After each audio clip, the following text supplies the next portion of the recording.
Man huwal mursyid al-kamil? Siapakah mursyid yang ideal? Pertama, halnya dia membuat kita bangkit. Yang kedua, makalnya, kalamnya dia membuat kita teringat, terarah kepada Allah Subhanahu wa ta'ala. Sekarang orang mencari mursyid, mencari guru. Tapi dihadapi dua hal ini. Yang pertama, orang yang baru hijrah. Apa yang didapat? Oh, yang penting ustadznya ngomong Quran Sunnah. Belum tentu semua orang yang mengutip Quran dan Sunnah, kalamnya itu membangkitkan isi kolbu dan menunjukkan kepada Allah. Belum tentu. Siapa tahu dia bersembunyi dengan dalil-dalil itu dalam keegoannya. Bisa jadi. Dia bersembunyi dengan kalam-kalam mulia Al-Quran dan Sunnah untuk membenarkan pendapat pribadi dan kelompoknya. Orang ini belum masuk. Ada juga yang halnya itu dibuat-buat. Dibuat-buat nangis, dibuat-buat kayak tawadu. Penampilannya juga nggak natural. Ya. Dibuat-buat seakan-akan dia seorang syekh. Itu adalah tentang kepada siapakah kita berguru. Orang sering menyebutnya mursyid, murabbi, kiai, ya, pembimbing rohani. Siapakah karakter pembimbing rohani yang ideal? Guru banyak, tapi yang bisa menghantarkan kita kepada Allah itu tidak banyak. Maka beliau memberikan rumusannya minimal ada dua. Jadi banyak kriteria guru yang bisa membuat kita menjadi wasil ilallah, sampai ke hadirat Allah Subhanahu wa ta'ala. Sampai itu bukan berarti kita pindah-pindah. Allah itu kan maha dekat. Guru yang begini bisa menghidupkan kalbu kita sehingga merasakan kedekatan dengan Allah Subhanahu wa ta'ala. Siapakah orangnya? Imam Nata'illah Sekandari qaddasallahu sirrahu yaqul la tashab. Janganlah engkau bersohbah, berguru yang betul-betul dijadikan sebagai panutan lahir dan batin kita. Man la yunhiduka haluh. Siapa yang hal itu kondisinya, baik zahir ataupun batinnya, perubahan-perubahan pada si guru ini, la yunhiduka, tidak membuat ruhanimu bangkit.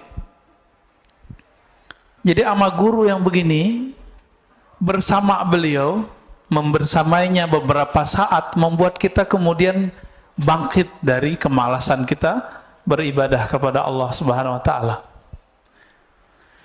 Itu yang pertama.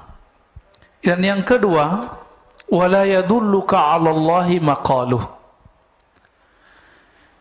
Mursyid itu level syarat keduanya adalah makalnya, kalam-kalamnya, baik kalam lahirnya ataupun kalam batinnya, yadulluka 'ala Allah, menunjukkan kamu jalan kepada Allah. Maka yang tidak masuk kepada kedua kategori ini cukup dijadikan sebagai ya penceramah aja. Oh, itu ustadz pengajar di masjid saya, tapi bukan dijadikan sebagai panutan lahir batin. Jadi man huwal mursyid al-kamil? Siapakah mursyid yang ideal? Pertama, halnya dia membuat kita bangkit. Yang kedua, makalnya, kalamnya dia membuat kita teringat, terarah kepada Allah Subhanahu wa ta'ala. Sekarang orang mencari mursyid, mencari guru. Tapi dihadapi dua hal ini. Yang pertama, orang yang baru hijrah. Apa yang didapat? Oh, yang penting ustadznya ngomong Quran Sunnah. Belum tentu semua orang yang mengutip Quran dan Sunnah, kalamnya itu membangkitkan isi kolbu dan menunjukkan kepada Allah? Belum tentu. Siapa tahu dia bersembunyi dengan dalil-dalil itu dalam keegoannya. Bisa jadi. Dia bersembunyi dengan kalam-kalam mulia Al-Quran dan Sunnah untuk membenarkan pendapat pribadi dan kelompoknya. Orang ini belum masuk. Ada juga yang halnya itu dibuat-buat. Dibuat-buat nangis, dibuat-buat kayak tawadu. Penampilannya juga nggak natural. Ya. Dibuat-buat seakan-akan dia seorang syekh. Jadi badut. Banyak sekarang mursyid-mursyid badut. Syekh-syekh yang bawa-bawa thariqat sufi kah, majelis zikir kah, majelis-majelis salawat, tapi kayak jadi badut. Apa maksudnya? Badut itu gimana, Pak? Itu asli muka dia nggak begitu? Enggak. Sama, dia memerankan aja. Nanti kalau dilepas, hilang. Maka jangan berguru karena penampilan seseorang. Bergurulah karena hal ruhaninya. Nah, hal ini pemberian dari Allah Subhanahu wa Ta'ala. Jadi nggak bisa dibuat-buat, Pak. Nggak bisa dibuat-buat nangis. Nggak bisa dibuat-buat tersentuh. Nggak bisa. Emang dari sononya sudah begitu.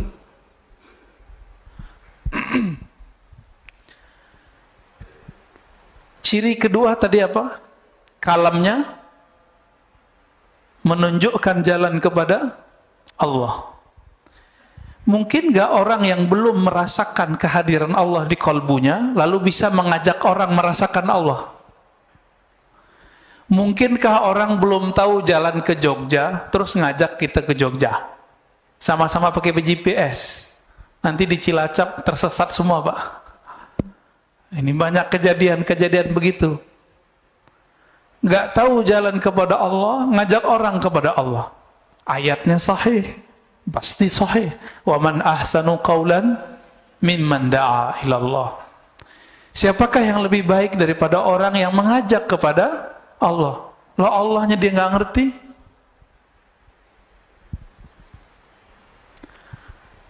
Maka ada tipe sekarang yang kedua, orang-orang mencari, kalau tadi yang penting ada Quran sunnahnya, yang kedua, yang penting ada zikirnya.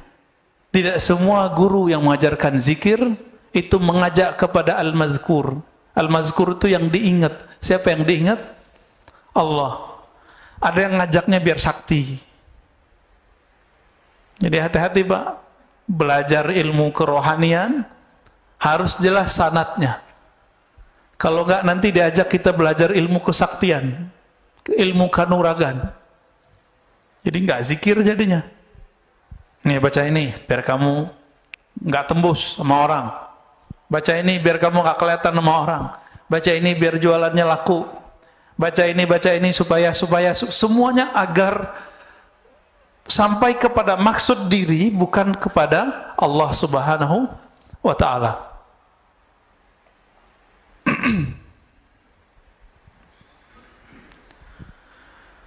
Karena banyak hari ini seperti itu, maka hati-hati saja dalam berguru, ya. Jadi apa ciri mursyid? Pertama, halnya membuat kita bangkit. Yang kedua, kalamnya mengarahkan kita kepada Allah Subhanahu wa Ta'ala. Hikmah yang berikutnya, kita nggak usah panjang-panjang di situ. Rubbama kunta musian fa'arakal ihsan suhbatuk man huwa aswa'u halan mink. Ini sudah ganti topik.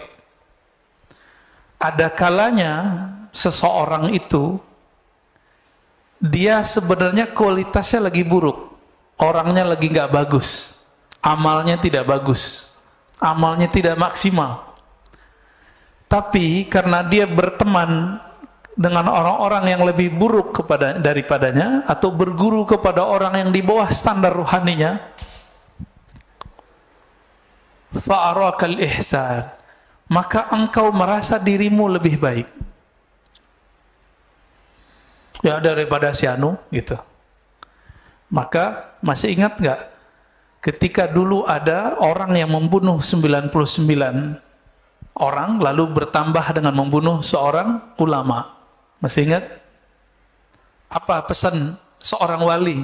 Jadi yang pertama yang dia bunuh itu ulama, itu bukan ulama wali. Dia cuma ulama zahir. Sedangkan yang kedua yang dia temui itu ulama wali Allah, kalbunya. Maka kata si wali ini, jika kamu mau tobat, maka tinggalkan kampungmu. Karena kampung dia ini punya komunitas yang akhlaknya begitu semua. Jika dia balik kepada mereka, dia akan merasa biasa. Wah, di sini mah biasa bunuh orang. Disuruh dia keluar, itu maksudnya. Maka Bapak selamatkan Allah, kalau ada orang kecanduan narkoba, udah di terapi, udah di segala macam. Tapi kalau dia kembali ke komunitasnya, baik komunitas online ataupun offline-nya, nanti dia akan kembali ke masa lalunya. Jadi caranya gimana? Dia harus ganti nomor, ganti komunitas. Karena sekarang komunitas itu nggak komunitas fisik. Sudah ada semua dalam genggaman handphone. Jadi harus ganti nomor itu orang. Ya, jadi kalau ada keluarganya yang kena, nggak cukup dibawa ke tempat terapi narkoba, nggak cukup. Putus komunikasi dia dengan sebelum-sebelumnya. Dia menjadi orang baru. Nah, ini yang terjadi pada zaman Bani Israel dan hadisnya sahih. Maka Imam Asy-Syarqawi mengatakan, suhbatu man huwa dunak dararun mahdun. Engkau berteman, bahkan berguru kepada orang yang lebih buruk halnya daripada kamu, dararun mahdun. Ini adalah kemudaratan murni. Li'annaha tughti anka uyubak. Karena itu membuat kamu merasa aibmu tertutupi, wa tubayyin laka kamaluk, dan membuat kamu merasa sempurna. Nah, ini bahayanya. Jadi kalau kita berteman, punya komunitas yang buruk, kita akan merasa jadi orang terbaik di antara orang yang buruk. Mau Pak? Menjadi yang terbaik di antara orang-orang yang buruk.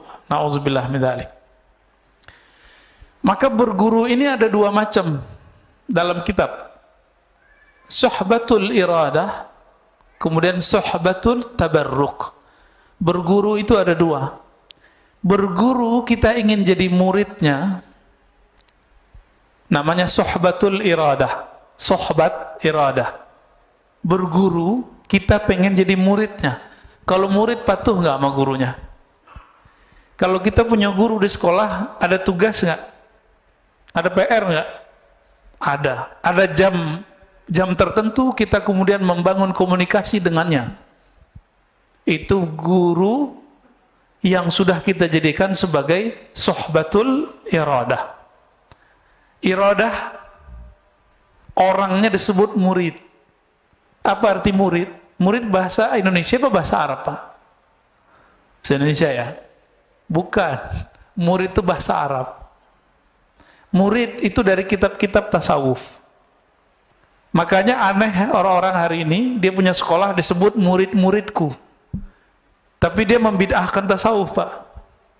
Padahal istilah murid itu dibawa oleh ulama kita dulu dari tanah Arab, dari Gujarat, dari mana-mana, dari Samarkand. Masuk ke negeri ini, mereka menjadi mursyid, jadi guru. Orang-orang yang belajar kepada beliau disebut dengan murid. Suhbatul murid. Datang Maulana Ibrahim As-Samarkandi ke Indonesia. Pertama ke Campa, kemudian ke Palembang, lalu beliau ke Makassar, terus beliau ke Tuban. Itu orang-orang yang ditemuinya itu jadi muridnya. Jadi muridnya. Maka sekarang kita lihat, keturunan Arab di Indonesia minimal ada 2 gelombang besar.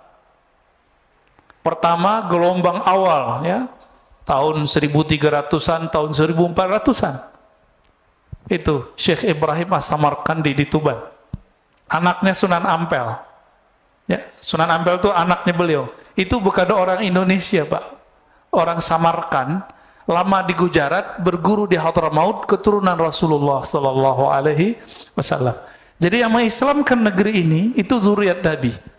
Cuma sayangnya generasi kedua Hadramaut baru. Jadi boleh disebut Hadarim al-Jadidah. Kalau yang pertama Al-Qadimah. Yang pertama ini nasabnya dipelihara oleh orang-orang pesantren. Maka orang-orang pesantren itu yang tua, itu aslinya mereka zuriat Rasulullah sallallahu alaihi wasallam. Gelar Gus itu ganti dari Sayyid, Pak. Maka nggak boleh sembarangan gus-gusan, ya, gawagis, gus, ntar jadi gugus, guguk, ya. Hati-hati. Itu gelar kalau kita bukan anak kiai jangan pakai deh. Itu sama kayak Raden, sama kayak Andi kalau di Makassar, ya mirip-mirip itu. Jadi kalau bukan keturunan itu jangan dipakai. Oh, orang manggil kita Gus, bilang saya bukan anak kiai. Oh, ilmu saya lebih tinggi dari anak kiai, itu urusan lain. Itu urusan lain, ya. Keturunan beliau-beliau inilah yang kemudian sampai ke pendiri Nahdlatul Ulama Hadratus Syekh Hashim Asy'ari. Walaupun saya bukan orang yang hidup di komunitas itu, tapi ayah saya bilang, nama kamu dulu diambil dari nama beliau. Maka nama saya belakangnya ada Hashimnya. Ya, alhamdulillah. Itu semua keturunan dari sana, Pak. Keturunan Syekh Ibrahim As-Samarqandi. Ya, nanti turunnya ke Sunan Ampel ke Sunan Bonang, terus sudah kemana-mana. Baik muridnya ataupun keturunan nasabnya. Yang belakangan ini karena komunitasnya lebih kuat, ilmu sanadnya lebih kuat, ilmu nasabnya lebih bagus. Akhirnya nasabnya dijaga dalam nama Rabithah Alawiyah. Jadi kalau orang Rabithah Alawiyah ini ngerti, dia pasti tidak akan pernah mengingkari yang sebelumnya. Cuma dia akan ngomong, kami nggak bisa mengetahui nasabnya secara detail. Gitu aja ngomongnya. Jangan ingkar, Pak. Kualat nanti. Karena belum ada apa-apa, mereka sudah dahuluan generasi pertama. Ya. Jadi beliau-beliau itu semuanya adalah mursyid, guru spiritual yang membimbing murid-muridnya usul kepada Allah, sampai kepada Allah Subhanahu wa taala. Syekh Ibrahim membimbing Sunan Ampel, Sunan Ampel membimbing Sunan Bonang, Sunan Bonang bimbing Sunan Kalijaga. Cuma kan kalau cerita-cerita yang ada kan ceritanya agak aneh-aneh tentang Sunan Kalijaga ini, ya. Bercampur antara mitologi dengan fakta sejarahnya. Yang pasti mereka ada. Maka sungguh aneh kalau ada orang yang menolak keberadaan mereka. Ini nggak ngerti sejarah, udah nggak ngerti istilah, ingkar lagi, ya. Benarlah kata imam-imam kita terdahulu, apa kata mereka? Al-mar'u aduun ala ma jahil. Orang akan memusuhi apa yang dia tidak tahu. Benar, Pak, ya? Maka semakin banyak orang mengerti, semakin sedikit ingkarnya. Jadi Bapak ini, di antara jamaah ini kalau banyak ingkarnya, berarti banyak jahilnya. Pengurus banyak ingkarnya, banyak jahilnya. Itu di mana-mana tuh begitu, ya. Main komentar aja. Dikit-dikit komentar lagi, ya. Itu tanda kasratul jahil. Banyak jahilnya daripada banyak bijaknya. Orang bijak itu bicara kalau penting, nggak penting nggak usah bicara. Yang kedua, suhbatut tabarruk, berguru tapi ngambil berkah aja. Nah, ini yang Bapak lakukan setiap pagi, setiap malam di sini. Ada penceramah, ngambil berkah ilmunya. Mana yang lebih tinggi? Cuma sekedar ngambil berkah atau suhbatul iradah? Kalau suhbatul tabarruk, ngambil berkah, ya sekedar berkah aja, Pak. Setiap kali Bapak Ibu, ikhwan akhwat fillah, duduk di sini, malaikat mengatakan Allahumma sholli alaihi. Jadi Bapak duduk nih, Itu malaikat dari tadi sampai nanti setelah kita selesai ngaji, itu berdoa, ya Allah beri dia rahmat. Beri dia rahmat. Itu kalau duduk doang, kalau ngaji gimana? Tambah lagi malaikatnya. Dan malaikat khusus, ada malaikat khusus mencari orang yang talabul ilm. Itu sayapnya dibuka. Untung nggak lihat, kalau lihat bisa pingsan semua. Ya, bisa-bisa lari, Pak. Karena sahabat Nabi, ada yang dibukakan sesekali ke mereka, yang lari bukan beliau. Dia lagi naro onta, terus baca Quran di bawah pohon. Lagi baca Quran, malaikat turun. Ditandai dengan awan. Awan turun. Mendekat dia, nggak cuma beberapa di atas dia. Itu si onta ngapain? Gelisah-gelisah lari, Pak. Besok dia datang kepada Rasulullah dan dia katakan, wahai Rasulullah, ketika aku baca Quran di padang pasir, lalu ada satu pohon dan aku baca Quran di bawahnya, ada awan turun. Awan apakah itu? Apa kata Nabi? Itu malaikat rahmat. Malaikat yang sayang kepada orang yang membaca Quran, orang yang zikir, apalagi yang taklim. Yang taklim mereka lebih demen, Pak. Jadi malaikat itu lebih respect sama orang yang ngaji daripada orang yang zikir. Lebih senang sama orang zikir daripada orang yang tidur. Bapak tidur aja di masjid dapat rahmat. Ya. Jadi duduk begini ini ngorok tiba-tiba. Nah, itu kan ada yang ngorok tuh ya. Itu langsung dirahmati oleh Allah dengan doa malaikat. Apalagi kalau suhbatut tabarruk, mengambil tabarruk. Jadi nanti kalau syuruk jangan sholat dulu, karena sholat itu manfaatnya cuma sendiri. Ini kan kajian ada nih tiap pagi. Jangan sok soleh, Pak, jangan sok alim. Ya. Wah, ada syuruk nih, ngambil berkah dulu. Hadis salat syuruk itu tidak sahih. Dia cuma sampai hasan li ghairihi. Sedangkan hadis mengenai mendengarkan kalam, mendengarkan tabarruk dalam berguru, ngambil ilmu, ngaji, itu hadisnya sahih, ayatnya sangat jelas. Paham di situ? Jangan berulang-ulang lagi kita ingetin, Pak, ya. Kecuali Bapak mau jalan. Ya. Saya mau jalan, dalam hati ngomong, minta izin kepada Rasulullah, Allahumma sholli ala Muhammad, kita jalan. Jangan berdiri-berdiri aja. Ya, itu mengganggu. Malaikat juga bingung, Pak, ngeliat, loh, ini majelis lebih mulia, kenapa dia pergi? Itu yang terjadi. Cuma kan kita nggak diperlihatkan oleh Allah. Coba apa dilihatin oleh Allah? Suatu kali ada muridnya Imam Malik. Imam Malik ini kan ngajar di Masjid Nabawi. Mereka di sana sampai sekarang masih berlaku. Habis azan itu masih taklim. Benar nggak? Habis azan masih taklim, Mbak Ana, 15 menit sampai 20 menit. Kita berapa menit? Habis azan berapa menit? 10 ya? Maka kita buru-buru ya.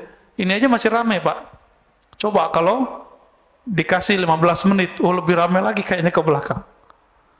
Ada beberapa masjid itu 20 menit saya lihat. Tapi ya ada jamaah yang nggak ngerti, protes juga. Giliran di Mekah nggak berani protes dia Masjidil Haram ya. Imam Malik ba'da azan itu nggak sholat sunat beberapa kali kalau lagi taklim. Beliau lanjutkan taklimnya. Seorang murid masukin kitabnya ke dalam tasnya, masukin.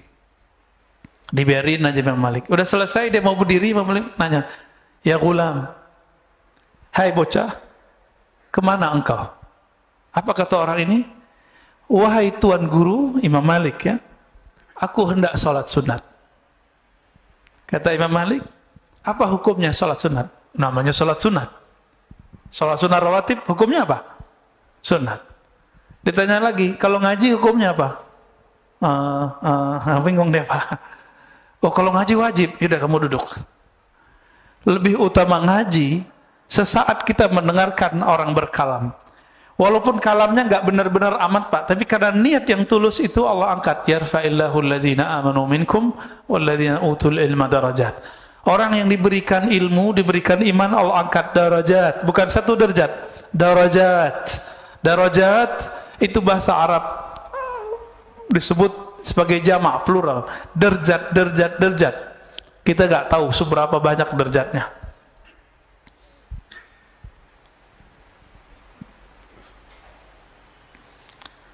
Nah, kebanyakan kita baru berguru sebatas sohbatut tabarruk. Berguru ngambil berkah. Benar ya? Belum ketemu kan guru yang ngasih PR zikir? Paling cuma beberapa orang. Belum ketemu guru yang bilang, kamu latihan seharinya segini ya. Namanya berguru. Oh, nanti muncul orang-orang yang nggak mengerti bab ini terus bilang, lo nggak boleh zikir pakai hitung-hitungan. Lo orang ini lagi jadi murid. Kalau lagi jadi murid, suka-suka gurunya. Coba, bapak anaknya sekolah nggak? Mana dalilnya? Suruh nulis 1 halaman. Ada nggak? Nggak ada kan? Sekarang dalilnya apa? Anak sekolah yang nonton YouTube. Tontonlah YouTube dengan link ini kan? Mana dalilnya? Kenapa itu dibolehkan? Tapi giliran ahli kolbu punya murid, nggak boleh menata sebuah kurikulum. Jadi kalau nanti berguru kepada ahli kolbu, ahli zikir, pasti nanti dikasih kurikulum zikirnya. Nah, beruntung Bapak kalau sudah punya guru begitu. Jarang Pak orang berguru begitu. Ini kita lihat nih di antara Bapak, paling cuma 10% yang sudah punya guru, suhbatul iradah. Makanya kalau diam itu masih bingung mau nggak baca apa ya. Ini bukan case di sini Pak. Case di tanah haram, Haramain, Mekah Madinah. Ya. Bapak coba ingat-ingat waktu di Mekah Madinah, orang pada bengong aja ngeliatin orang lewat, benar nggak? Masuk yang di depan saya banyak yang bengong tuh kalau duduk ngeliatin Ka'bah atau ngeliatin orang lalu lalang kiri kanan gak jelas. Coba kalau dia punya guru, gurunya bilang nanti kalau kamu sampai di haram, bacalah zikir ini. Jadi ada pegangan dia. Tapi karena nggak punya pegangan, nggak punya zikir apa yang mau dibaca. Kira-kira begitu, ya.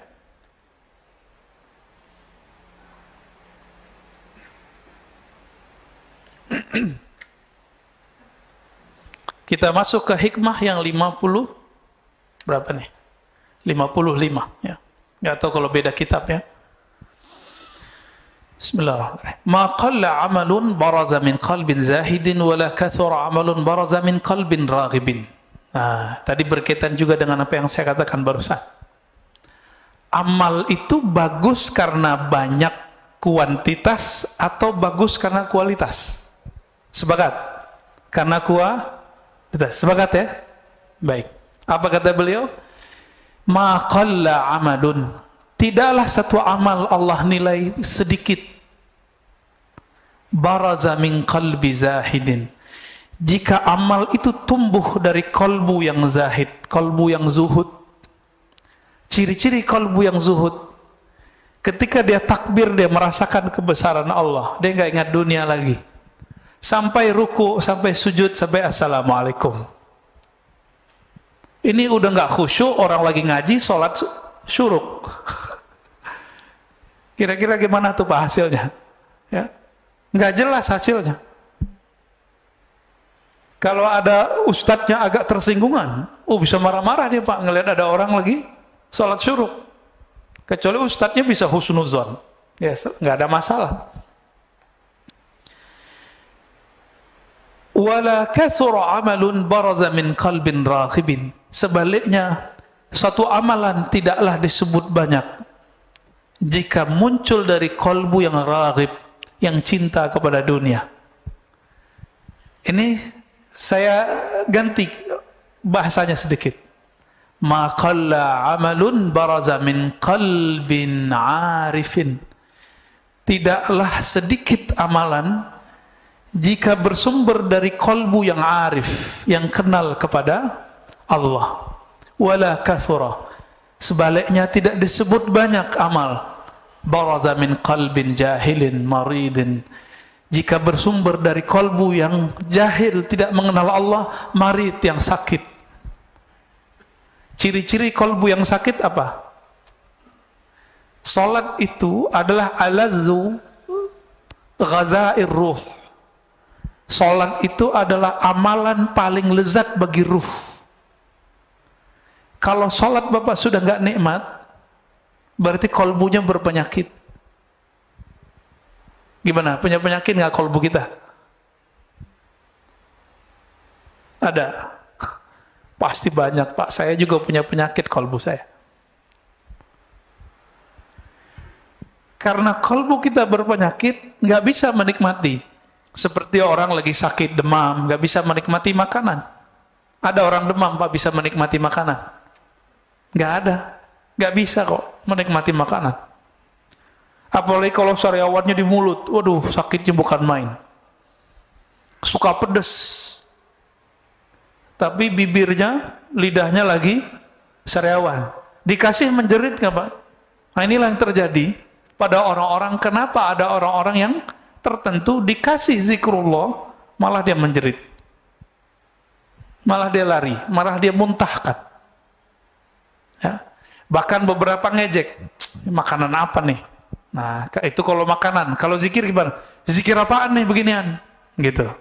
Itu kalau punya berpenyakit itu. Penyakit ini ada yang disebabkan karena ilmu yang salah ditelan. Dia dapat ilmu, ilmunya itu bukan ilmu.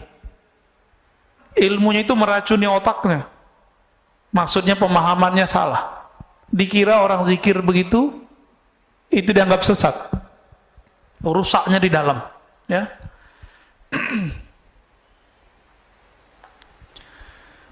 Itulah sebabnya ada sebuah hadis dalam Ibnu Majah, satu bab ilmu lebih afdal daripada 100 rakaat ahli ibadah. Satu bab ilmu. Ini kita udah 3 bab nih pada tadi. Ya, udah 3 bab dari tadi. Udah 300 rakaat. Gampang kan? Kalau masuk ke hati insya Allah. Tapi yang penting berkahnya sudah dapat semua. Ya, alhamdulillah. Bahkan Imam Syafi'i meriwayatkan lain lagi. 1000 rakaah. Satu bab ilmu lebih utama daripada 1000 rakaat. Itu levelnya Imam Syafi'i. Ya. Maksud beliau, orang yang mengenal Allah, sesaat dia beribadah kepada Allah lebih afdal daripada abid orang yang ahli ibadah 1000 rakaat. Begitulah wali-wali Allah, Pak. Wali-wali ini ada tingkatan-tingkatannya. Semakin tinggi tingkatannya, satu nafasnya lebih afdal daripada 1000 rakaat kita. Kalau mereka sudah sampai ke level tinggi. Nabi itu diamnya sudah zikir. Seandainya Nabi itu nggak sholat itu boleh, Pak, seharusnya. Itu kan logikanya Aisyah. Apa kata Aisyah? Wahai Rasulullah, ngapain engkau sholat mulu? Kan engkau sudah diampuni. Apa logika Aisyah? Engkau nggak perlu sholat, wahai Rasulullah. Kira-kira begitu. Sholat sunat loh ya, bukan sholat wajib. Sholat wajib kan langsung dari Allah wajib. Apa kata Nabi? Enggak. Afala an akuna abdan syakura. Kenapa aku tidak boleh menjadi hamba yang bersyukur? Maka sholatnya Nabi itu karena dia sudah mengenal Allah, sholatnya adalah sholat syukur. Setiap sholat. Maka kakinya kapalan. Kalau kita punggung kita kapalan, Pak, karena tidur. Jadi Nabi itu sholatnya sholat syukur. Maksudnya apa sholat syukur? Beliau itu merasa sangat berterima kasih kepada Allah, mengemban nur yang Allah pilihkan kepadanya. Sebagai tanda syukur, maka beliau sholat setiap hari, setiap malam. Bahkan beliau sholatnya pun dalam keadaan diam. Jadi Nabi ini sholatnya ada yang sholat fisik, ada yang sholat diam. Apa kata Sayyidatuna Aisyah? Karena Rasulullah sallallahu alaihi wasallam yazkurullah fi kulli ahyani. Rasulullah atau ala kulli ahyani selalu mengingat Allah setiap nafas, setiap detik, setiap saat. Jadi setiap nafasnya itu zikrullah. Kita udah dalam sholat nggak ingat Allah. Ini beda sholat kita sama Rasulullah sallallahu alaihi wasallam.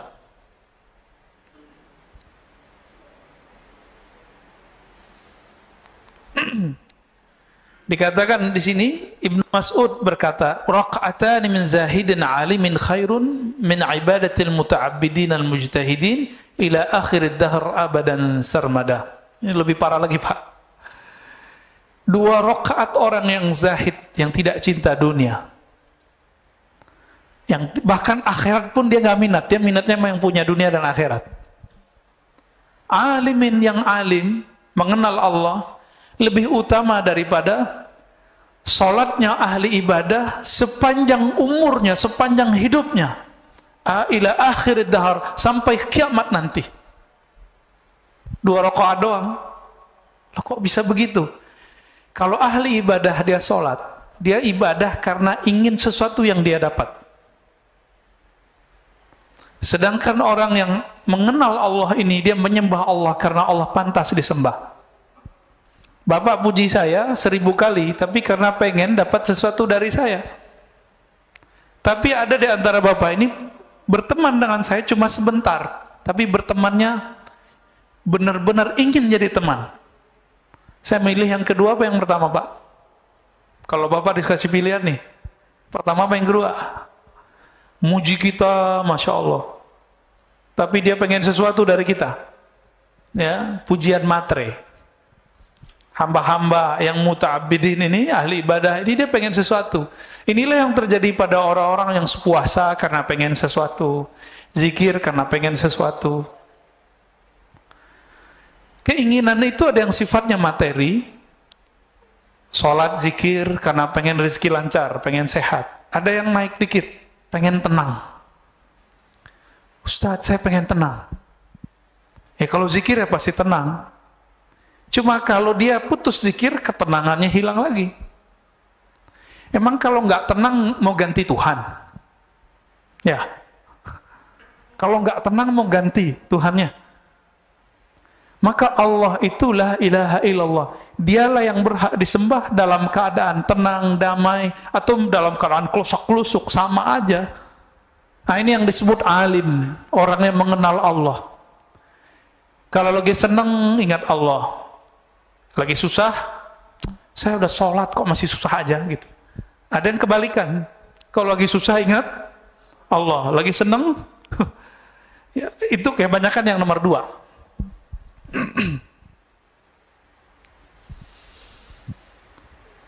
Sholawat juga gitu, Pak. Orang sholawat sekarang apa?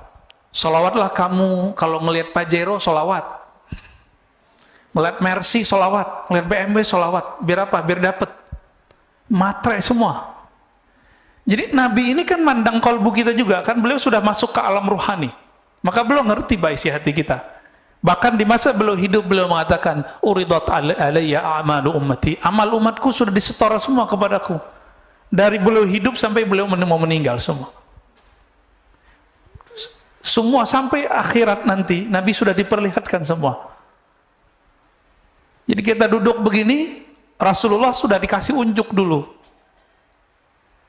Tinggal nanti dilurusin Pak niatnya. Maka kalau setiap kali duduk ngaji, diulang niat di hati, ya Allah, aku ingin belajar karena ingin mengenal Engkau. Karena ingin mendekatkan diri kepada Engkau. Itu sebabnya ulama Syafi'iyah selalu mengingatkan orang-orang kalau mau sholat, belakangnya harus ada niat lillahi ta'ala. Ini dibid'ahin sama kawan kita ya.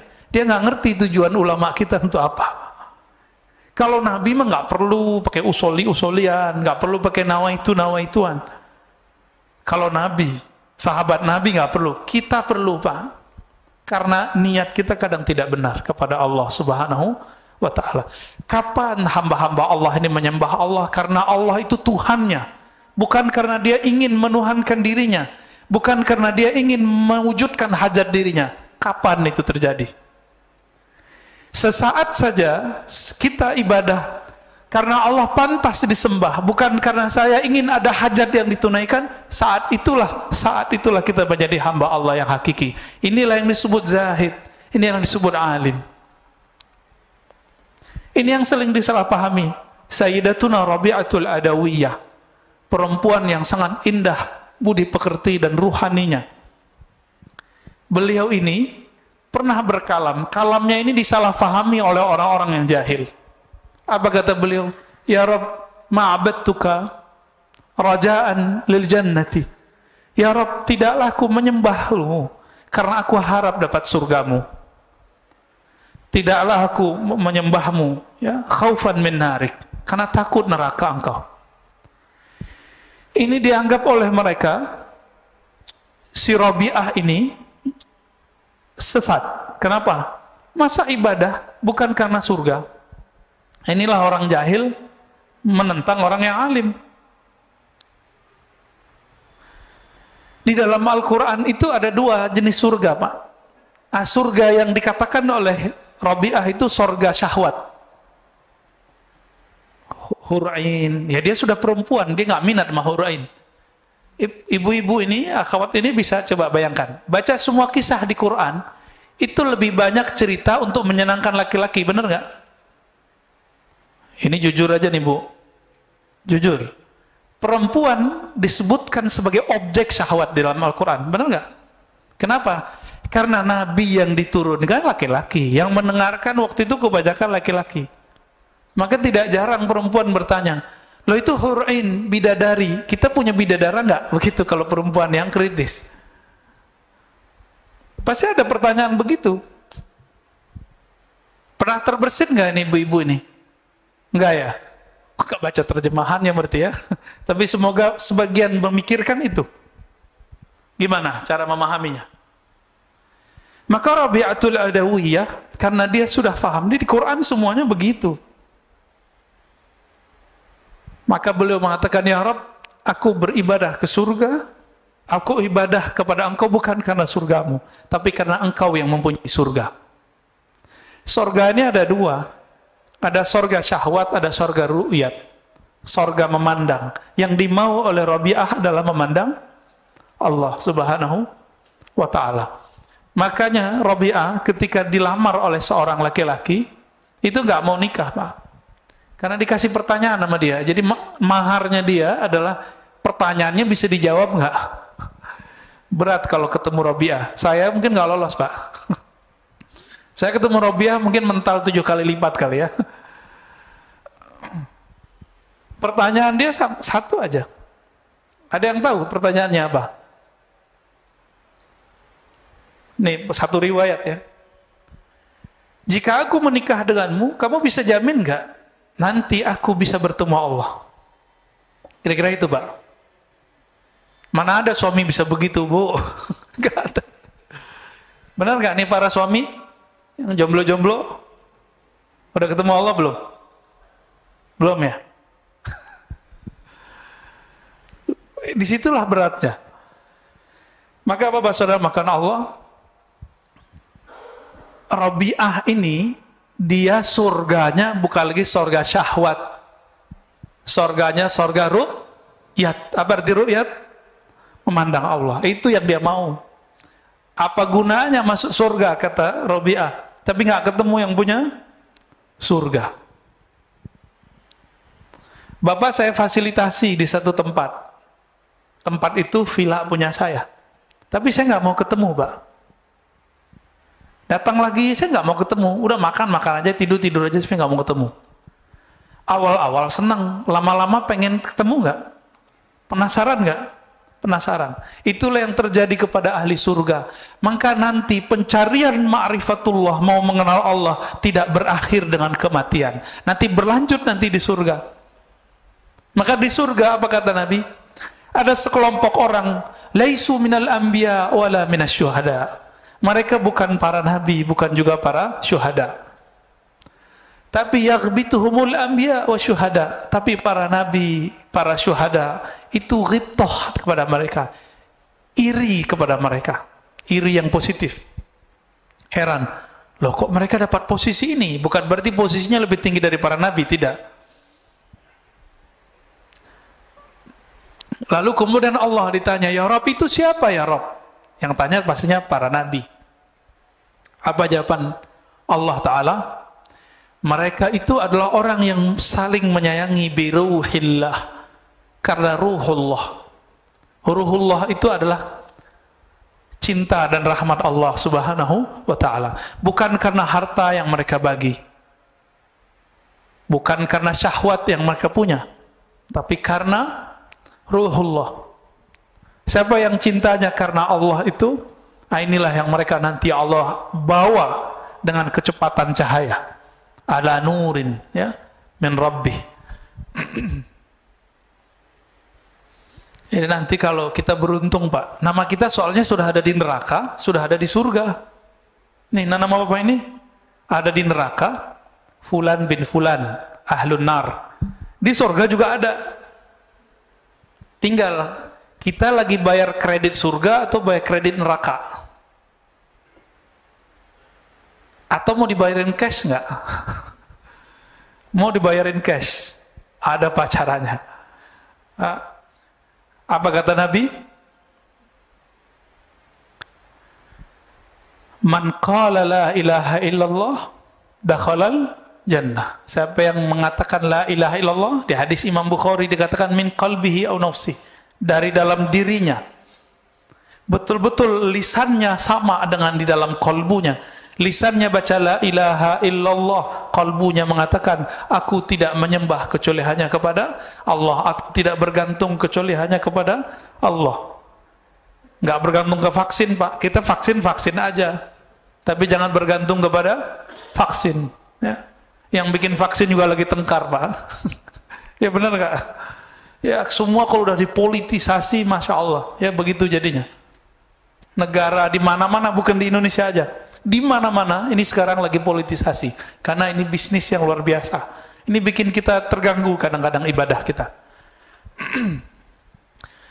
Bapak saudara Allah, kita lanjut ke hikmah yang 55. Ini agak maraton nih, biar banyak dapat hikmahnya.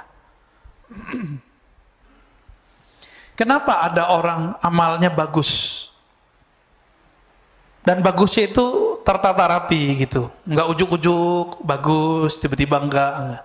Ternyata beliau sudah menyebutkan itu terjemahan dari apa yang di dalam rohaninya. Kata beliau radhiyallahu ta'ala anhu, husnul a'mali nata'iju husnul ahwal, wa husnul ahwal min at-tahaqquq fi maqamatil inzal.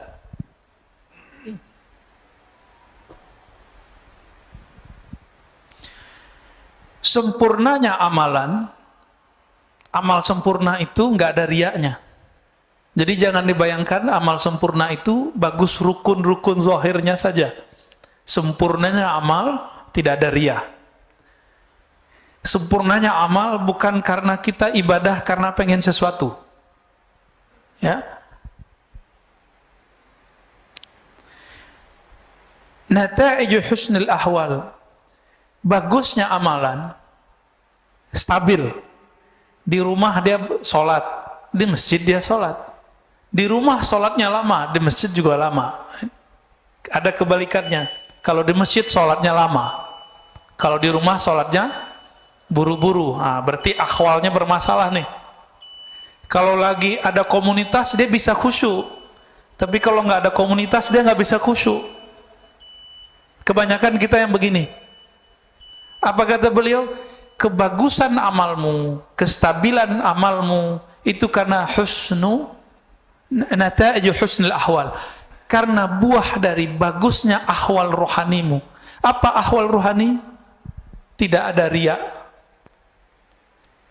tidak ada ujub, tidak ada sombong. Udah 3 aja. Tidak ada riya, tidak ada ujub. Apa arti ujub? Saya kagum dengan diri saya sendiri. Kalau riya itu saya kagum dengan amal saya. Beda nggak? Itu beda ujub sama riya. Beradik kakak ya. Kalau riya, saya takjub dengan amal saya. Kalau ujub, takjub dengan diri. Sumber takjub itu kibir, sombong. Sikap dia disebut dengan takjub. Kalau dia tunjukkan kepada orang namanya takabbur. Takabur itu sifatnya iblis. Maka orang yang bertakabur, dia sudah jadi setan walaupun pakai serban. Ciri-ciri orang sombong gimana? Iblis itu rasis, Pak. Dia bicara asal usul. Khalaqtani min nar wa khalaqtahu min tin. Ya Rabb, saya ini asal usul saya lebih mulia dari Adam. Saya dari api, Adam dari tanah. Maka siapa saja dari antara yang hadir ini merasa sukunya lebih baik dari suku yang lain, itu iblis di dalam dirinya, maka dia jadi setan. Siapa yang merasa amalnya lebih utama dari yang lain? Iblis itu dulu diizinkan ibadah per langit. Naik langit 1, langit 2, langit 3, sampai kemudian diizinkan Allah memimpin ibadah di langit ke-7. Di langit ke-7 kan ada Ka'bah, Pak. Ka'bah putih namanya. Ya, Al-Baitul Ma'mur disebut di Quran. Yang di bawah kan Baitullah. Di atas namanya Al-Baitul Ma'mur. Sebenarnya di beberapa riwayat langit ke-4 itu juga ada Baitul Arwah. Cuma riwayatnya tidak terlalu sharih ya. Yang paling sahih di Bukhari Muslim di bumi lalu ada di langit ke-7. Nabi Ibrahim lagi di sono, Pak. Nabi Ibrahim lagi di sono. Maka kalau ada orang ngaku naik ke langit nggak ketemu Nabi Ibrahim di langit ke-7, bohong dia. Ya. Banyak ya, ada beberapa tokoh-tokoh spiritual belagu ngomong, saya nyantri di langit sekian tahun. Cek aja. Ketemu ke ente sama Nabi Adam di langit pertama? Ketemu ke ente sama Nabi Isa di langit kedua? Kalau enggak, halu. Banyak orang halu itu hari ini. Serban bukan jaminan orang punya tingkatan tinggi. Kan nggak ada hadis sahih mengenai keutamaan serban orang yang tinggi. Tapi kalau habaib emang disunnahkan pakai serban, Pak, supaya tidak salah lihat, terutama kalau dia guru. Begitu dalam fatwa ulama-ulama Hadramaut. Jadi jangan suuzon juga kalau ada habaib pakai serban, ya. Itu dia lagi jaga nasabnya itu. Perintah dari guru-gurunya di Hadramaut, ya.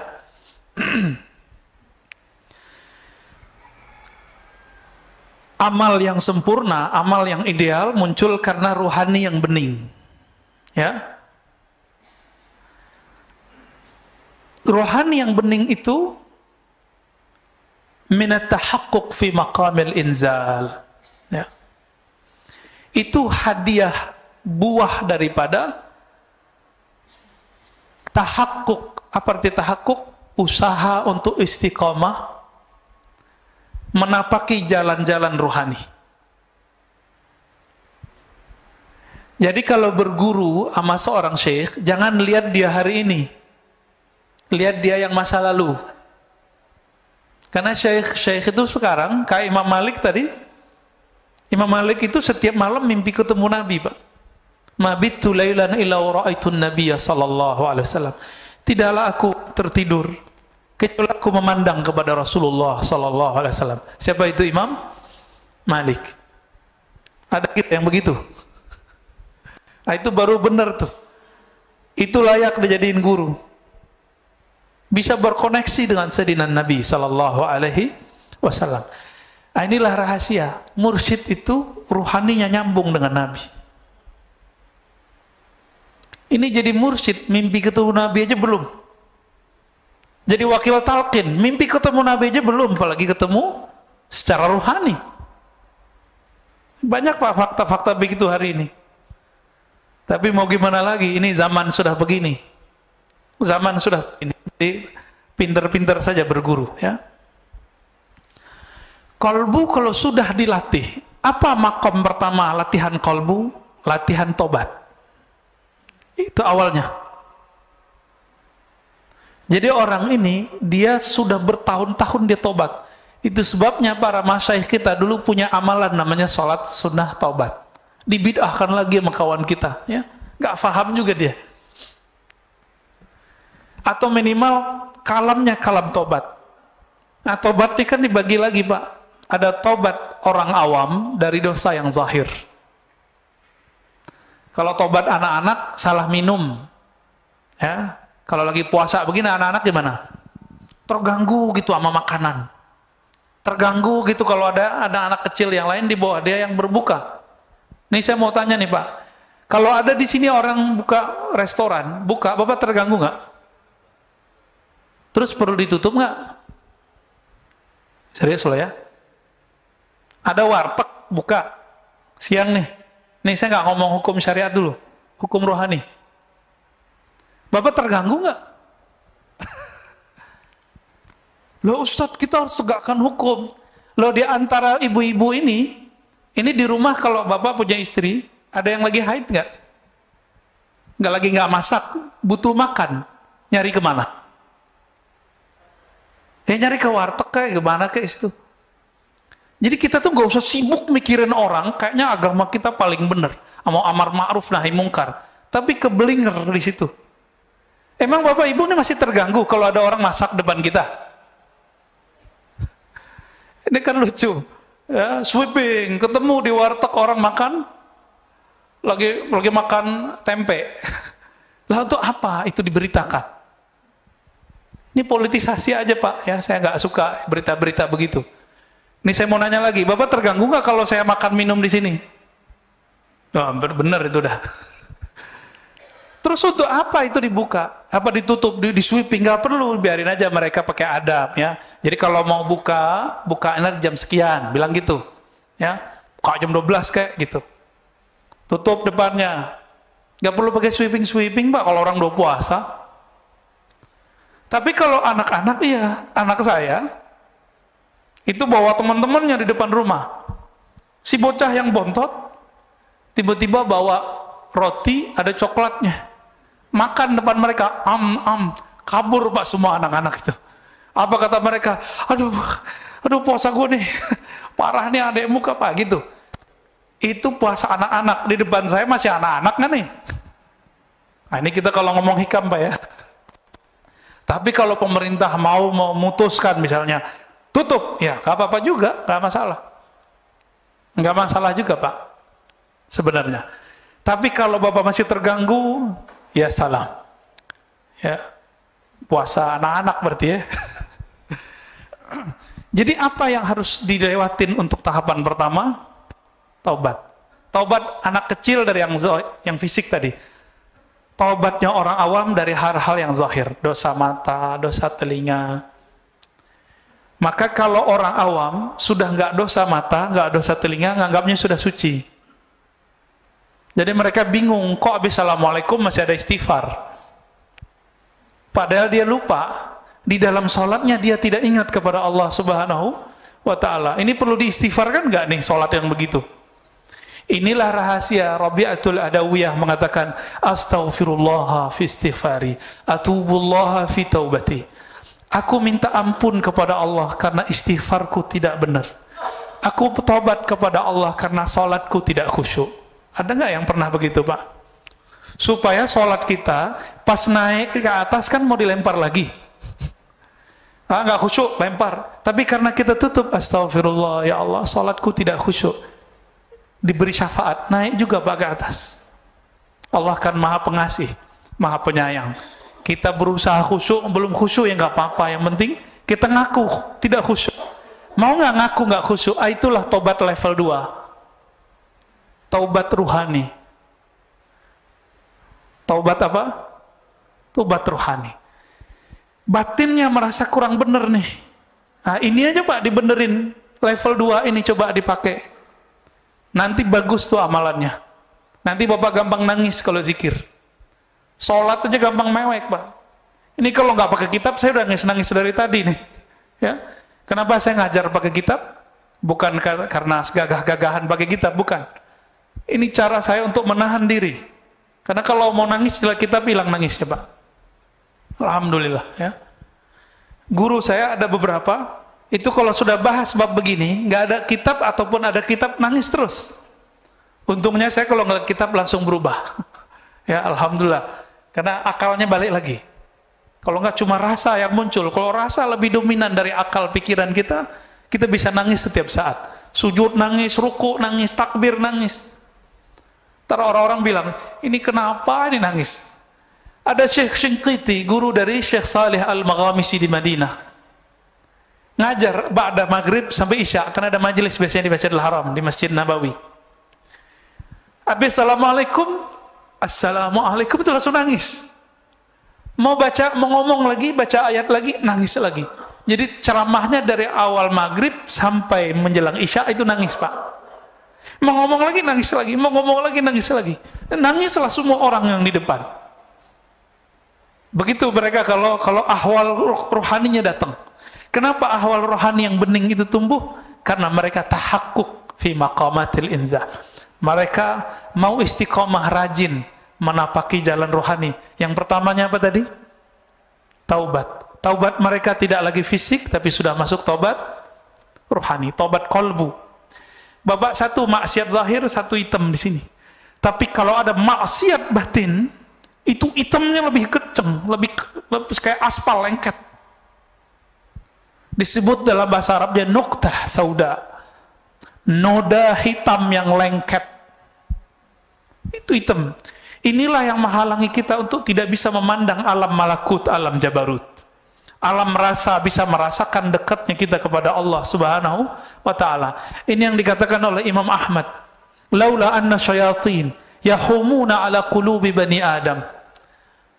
Seandainya syaitan tidak mengerebut memenuhi kolbu manusia, ya, menutupi kolbu manusia, tentulah mereka tentulah mereka akan melihat malakutas samawat. Mereka akan mampu melihat alam malaikat. Jadi sahabat-sahabat tertentu Allah izinkan Pak bisa ngelihat malaikat. Ibnu Abbas ngelihat Jibril 2 kali. Malaikat siapa yang dilihat? Itu artinya nanti ada posisi kewalian pada orang ini. Ternyata Jibril tugasnya apa? Bawa wahyu. Maka tugas Ibnu Abbas nanti adalah menjelaskan makna wahyu, disebut ahli tafsir. Tidak ada ilmu tafsir hari ini kecuali lewat Sayyidina Ibnu Abbas. Ada orang lihat Mikail, nanti tugasnya lain lagi tuh Pak. Tugas kerohaniannya. Ada yang suka ngelihat malaikat maut. Nah, nanti tugasnya nalkinin orang mati, ngelepas orang mati. Itu beda-beda tuh tugasnya. Allahumma shalli ala.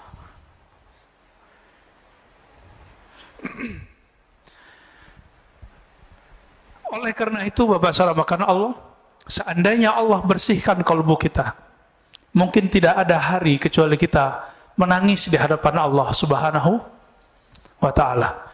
Makanya Sayyidina Nabi sallallahu alaihi wasallam hampir setiap hari beliau menangis. Hampir setiap sujud beliau meneteskan air mata. Kenapa? Karena beliau merasakan memandang Allah Subhanahu wa ta'ala. Kita kehilangan anak kita hilang.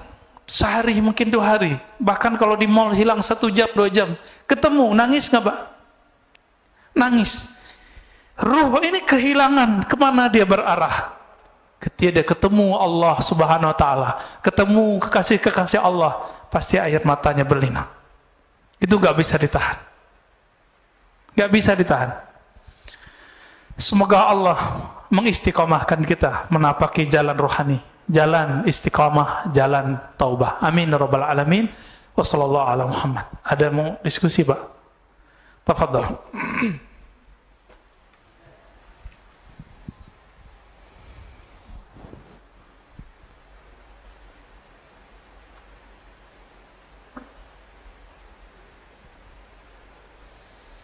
Bagi yang ingin bertanya, mengajukan tangan. Udah kenyang katanya. Cukup kali ya? Ada? Ya, fadhal.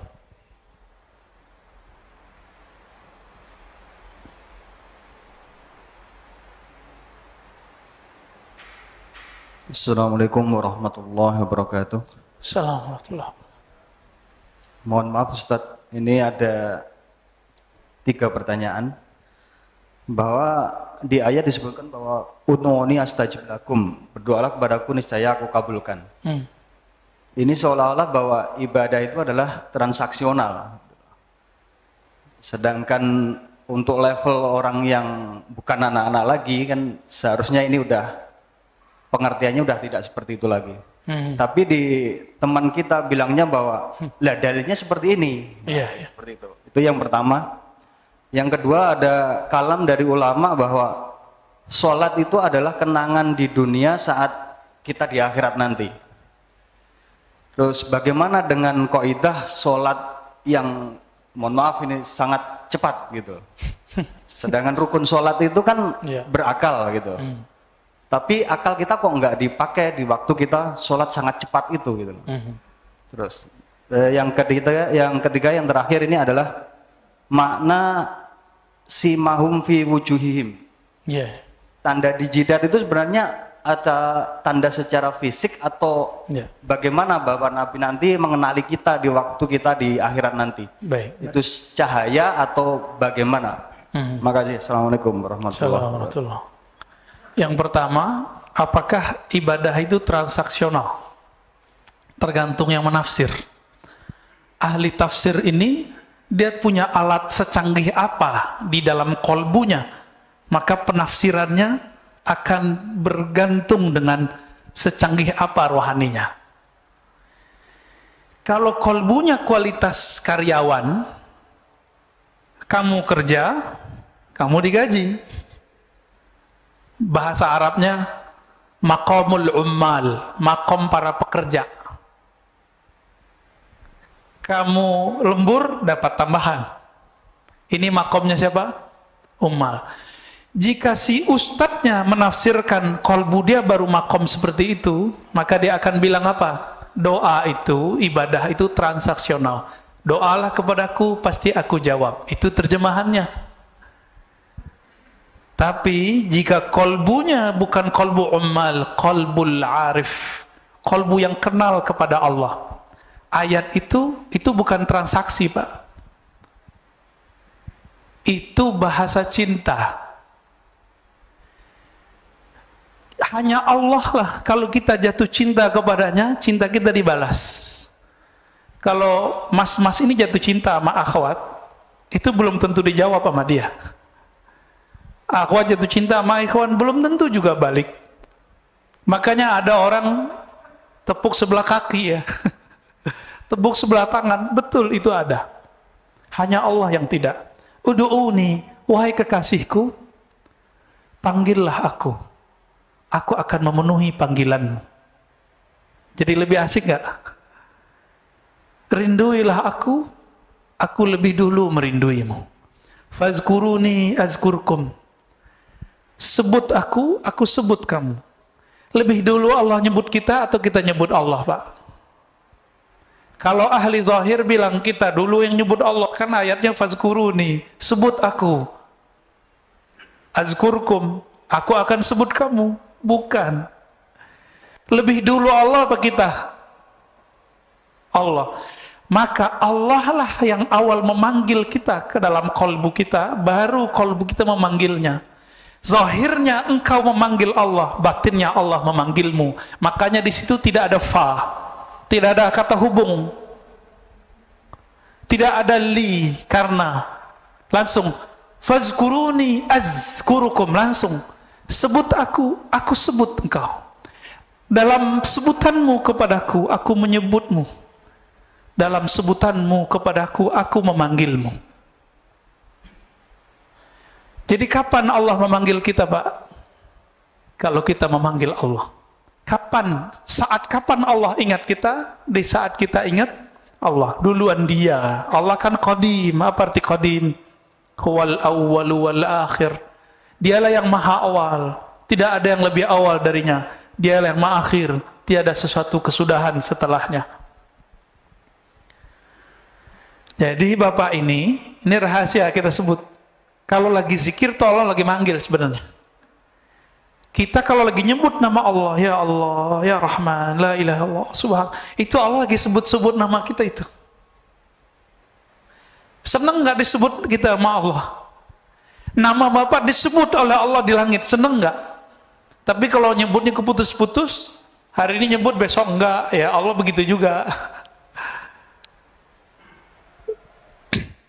Bisa dibedain ya. Jadi tergantung dia punya alat apa di kolbunya. Sebatas itulah kemampuan dia mengambil makna ayat. Jadi ayat itu diterjemahkan bukan berdasarkan harfiahnya, tapi berdasarkan kedalaman kolbu orang yang punya kolbu. Ya. Yang kedua, kalau sholat itu adalah kenangan kita dengan Allah. Terus kenapa ada orang yang sholatnya buru-buru gitu ya? Sholat orang yang buru-buru ini ada persoalan fikih, bukan persoalan ruhani, Pak. Itu kan kiai-kiai fikih aja itu. Secara fikih, boleh nggak baca Quran cepet-cepet, yang penting makhorijnya nyampe, matnya nyampe, boleh nggak? Satu napas. Ada, Pak. Tanya ahli qiraat. Jadi antara riwayat hadis, di hadis itu Nabi ketika selesai satu ayat Nabi berhenti. Alhamdulillahi Rabbil Alamin Ar-Rahmanir Rahim. Begitu. Di satu riwayat. Riwayat ini ahad. Diriwayatkan oleh sekelompok kecil ahli hadis. Tapi ahli qiraat punya kaidah sendiri. Ahli qiraat, ahli bacaan, mereka meriwayatkan secara mutawatir bahwa ada namanya bacaan satu napas. Guru kita di sini Said Agil Munawwar. Dulu di Mekah tanya sama beliau, Pak. Beliau kalau mimpin imam itu sholatnya satu napas tapi kayak orang bernapas. Kayak imam kita Ustadz tadi. Tapi satu napas tuh bacanya. Bismillahirrahmanirrahim. Ya, atau disambung. Alhamdulillahirabbil alamin arrahmanir rahim. Terus sampai waladhdallin. Amin satu napas. Ada yang sanggup enggak? Tanpa mengurangi matnya, tanpa mengurangi makharijul hurufnya. Tanya Pak sama beliau. Gurunya dulu waktu di Madinah, Said Muhammad Alawi Al-Maliki. Itu senang dengan bacaan beliau. Ya. Masyayikh kita sana senang. Jadi kita cari habaib kemana, Said kemana lah. Di sini ada Said. Ya, ada ulama, gurunya para guru, dokter-dokter se-Indonesia, pasti berguru sama beliau. Saya waktu doktoral kan ngambil ilmu dari beliau juga. 2013 saya kuliah dengan beliau, Pak. Jadi waktu dulu buat reuni, apa kata beliau, apa murid saya semua ini. Sehingga nggak dulu ada pertemuan Pak di sini dulu ya. Ya, cuma karena corona mungkin nggak bisa lagi dibuat ya. Beliau ngomong begitu ya sih, kita ketawa juga. Bahkan Habib Umar yang baru wafat, itu murid beliau juga. Habib Umar yang namanya. Ya, Habib Umar Ibrahim, ya Allah yarham. Itu murid beliau juga, Pak. Kan kayak sekelas Habib Umar, itu murid beliau apalagi saya. Gitu. Tanya sama beliau tuh. Lalu bagaimana dengan yang sholat cepat-cepat itu? Yang memasukkan tumakninah ke dalam rukun sholat, itu kan di mazhab Syafi'i juga tidak semua. Ya, di rukun 13 ada nggak tumakninah? Nggak ada, Pak. Tumakninah adanya di kitab lain, Kifayatul Akhyar. Itu ada tumakninah. Ya, karena dia tidak memasukkan tumakninah, maka bagi mereka jadi udah 7 menit beres, 23 rakaat lagi, Pak. Ya, kita nggak usah mempersalahkan 23 rakaat dengan konteks itu kan beritanya yang gede. Kan banyak di dunia ini, di masjid-masjid kita, 23 rakaat tapi bacaannya standar. Ada kan? Bapak kan nggak tahu, di Mekah itu kan banyak masjid. Itu banyak masjid-masjid kecil, itu pakai alhaakumut takatsur, Pak, 20 rakaat sampai qul a'udzu binnas. Alhaakumut takatsur, setelah itu qul huwallahu ahad. Persis sama kayak di pesantren-pesantren, di surau-surau lama, di masjid-masjid jadul. Masih ada nggak di Jakarta sekitar yang begitu? 23 rakaat dimulai dengan alhaakumut takatsur. Ya alhamdulillah. Kita kan taunya yang sekarang di Masjidil Haram doang. Piknik sesekali. Ya, kalau nanti masih ada umur, nanti dibuka umroh lagi bulan Ramadan, sesekali sholat di masjid sekitaran Mekah. Cari, Pak. Ada ketemu ntar. Ya, taunya yang Masjidil Haram doang ya. Taib.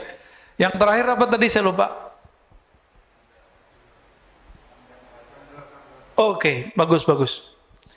Simahum fi wujuhihim min athari sujud. Akhir dari surah Al-Fat. Dalam tafsir Imam Tabari, tafsir Imam Salafus Saleh, beliau mujtahid mutlak, tapi tidak keluar dari mazhabnya dan masih bermazhab Syafi'i. Apa kata beliau? Simahum fi wujuhim itu adalah al-khusyu'. Pancaran bekas kekhusyuan di wajah. Gitu. Ini secara rohani. Secara fisik bagaimana? Ya mungkin sebagian ada yang jidatnya hitam, ya nggak apa-apa. Tapi kata sima itu menunjukkan karakternya tidak hanya sampai di fisik, tapi tembus sampai ke batin. Maka bapak-bapak yang jidatnya hitam ini tanggung jawabnya berat, Pak. Harus menyelaraskan zahir jidatnya yang hitam dengan batinnya yang sujud. Karena jidatnya kelihatan kayak orang sujud, batinnya harus sujud juga. Ya, yang punya jidat hitam. Itu berat tuh Pak, yang punya jidat hitam tuh ya. Hati-hati. Bisa riya nanti. Nah, bisa juga tambah takut kepada Allah. Ya Allah, jidatku udah hitam tapi sujudku nggak khusyuk-khusyuk. Oh, itu merasa hina kita di hadapan Allah. Jadi makna yang tepat gabungan dari dua-duanya. Zahirnya ia bertanda, batinnya ia beraura. Itulah aura orang-orang yang tadarru', aura orang yang khusyuk. Cukup ya? Ada lagi?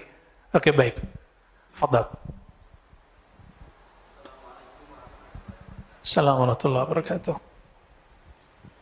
Terima kasih. Semoga Pak Ustadz dan jemaah semua diberi kesehatan. Amin, amin. Ini Pak Ustadz, bab kita untuk mencari guru yang mungkin yang zobatul irodah yang berguru ingin jadi murid Pak Ustadz. Ini gimana kita dengan kondisi sekarang kita cari yang memang dasarnya kita dapat itu benar-benar yang kita di bab pertama yang zobatul irodah itu Ustaz. Ya. Assalamualaikum warahmatullahi wabarakatuh. Yang pertama, suhbatul murid, berguru dalam bab menjadi murid, suhbatul iradah. Mursyid begini nggak usah banyak-banyak, di suatu masa cukup satu. Kalau gurunya meninggal, cari lagi yang baru. Atau misalnya gurunya mengatakan saya ijazahkan engkau, dia boleh ganti guru yang baru. Gimana cara mencarinya di zaman begini? Zaman begini gampang nyarinya malah, ya. Tapi kalau ingin dengan cara rohani, temui guru rohani, sholat 2 rakaat setiap hari. Sholat apa itu? Sholat istikharah. Sholat hajat. Ya Allah, bimbing aku bertemu, berguru kepada suhbatul murid, suhbatul iradah yang bisa menghantarkan aku ke hadiratmu. Gitu. Jadi harus pakai sholat Pak. Orang nikah aja pakai sholat istikharah, masa berguru. Berguru ini urusannya langit, bumi, dunia, akhirat. Kalau kita menikah kan bumi aja, dunia. Tapi kalau berguru urusan kita dunia, akhirat, mesti pakai istikharah. Dan yang kedua, musyawarah. Ya, harus bermusyawarah. Nah, ini banyak sekarang muncul orang mengaku dirinya mursyid atau dianggap oleh muridnya mursyid. Walaupun banyak mursyid di dunia, tidak mungkin semuanya cocok sama kita. Berguru itu jodoh-jodohan. Maka berguru itu bukan masalah kertas ijazah, gurunya dapat ijazah. Itu betul, itu SIM, surat izin menjadi mursyid. Ada ijazahnya Pak. Seperti kami di kampus harus ada gelar doktornya, biar bisa mengajar di pasca sarjana. Ya. Kalau ngajar di sini dapat gelar ustadz yang ngasih jamaah ya. Tapi kalau ngajar di kampus kan gelar doktor. Doktor di wisuda nggak sama rektor? Sama. Seorang mursyid itu dia seperti dosen, tapi dosen alam ruhani. Maka dia diwisuda oleh gurunya. Gurunya mursyid juga. Bisa nggak mahasiswa ngangkat dosen? Yuk, bareng-bareng yuk. Itu orang pinter tuh kita angkat jadi dosen yuk. Bisa nggak? Maka tidak ada sejarahnya murid ngangkat guru jadi mursyid itu nggak ada. Nah, sekarang fenomena itu yang banyak. Karena jamaah udah banyak, ya udah deh jadi mursyid aja deh. Udah banyak hari ini, ya. Ini zaman agak lumayan genting juga sih. Karena sudah banyak mursyid-mursyid meninggal. Abah Uci meninggal. Abah Ahmad Sukanta di Banten meninggal. Abah Anom sudah pergi. Udah banyak. Mbah Hasrori di Surabaya sudah pergi. Di Sumatera ada Tuan Guru Hashim di Basilam juga sudah wafat. Di Aceh udah banyak. Di Sumatera Barat banyak sudah wafat. Sekarang kebanyakan mursyid kertas. Mursyid karena dia diangkat gurunya tapi rohaninya belum nyampe. Itu kebanyakan. Maka kalau gurunya sudah punya ijazah dari gurunya yang sebelumnya, tinggal dicek kalam dia menunjukkan jalan kepada Allah. Hal rohaninya membuat kita bangkit nggak, sadar nggak kepada Allah. Kita bermajelis saja bisa kita sadar Pak sama dia. Kalau dia berkalam membuat kita terhubung kepada Allah Subhanahu wa taala. Kalau ketemu Pak, itu guru Bapak insya Allah. Ya. Semoga nanti ketemu. Amin ya rabbal alamin. Cukup ya. Barangkali itu Bapak saudara Allah, sudah siang. Semoga kajian ini diberkahi oleh Allah. Saya yang menyampaikan juga diampuni dan diridhai oleh Allah Subhanahu wa taala. Yang hadir diterima puasanya, ditempatkan, dipertemukan dengan Lailatul Qadar. Amin ya rabbal alamin. Nanti jangan tidur malam 27, malam 29. Ya. Jangan tidur. Di atas jam 10 lah. 27, 29. Insya Allah barangkali di tanggal-tanggal tersebut. Wallahu a'lam bishawab. Sallallahu ala nabi Muhammad subhanakallahumma wa bihamdika asyhadu an la ilaha illa anta astaghfiruka wa atubu ilaik. Assalamualaikum warahmatullahi wabarakatuh.